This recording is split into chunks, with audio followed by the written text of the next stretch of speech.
Hello mga ka-trending, welcome back to ZK Trend.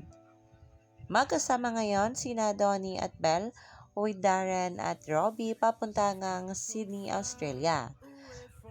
Sila nga ang first batch na lilipad papuntang Sydney, Australia para nga sa gaganapin na ASAP XP. At magkikita dito na matchy pa rin sina Donnie at Belle na mga suot habang nasa airport.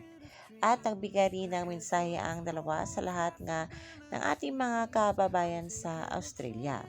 Marami nga syempre ang taga-suporta ng Don Bell ang natuwa at nasilayan muli sina Donnie at Bell na magkasama sa airport kanina. Halina't panoorin natin. Back in Sydney, Australia. Siyempre, bringing a piece of home to Australia. It's been a while since I've been to Australia, so I'm very excited to share this moment with a lot of my friends in the industry, mga kapamilyas natin.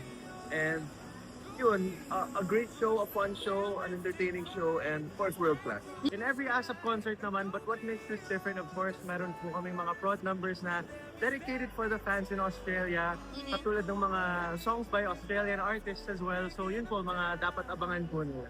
Meron po kayong dapat abangan lagi naman sa aming apat. Pero kasi yung iba, ngayon nga, kasama namin si Ma'am si Melay sa ASAP XP Australia. So may dapat abangan po kayo.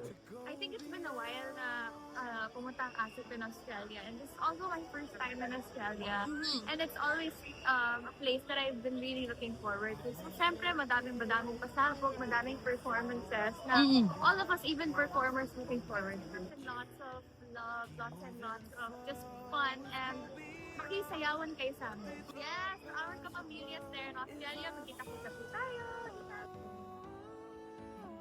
Then I'll get back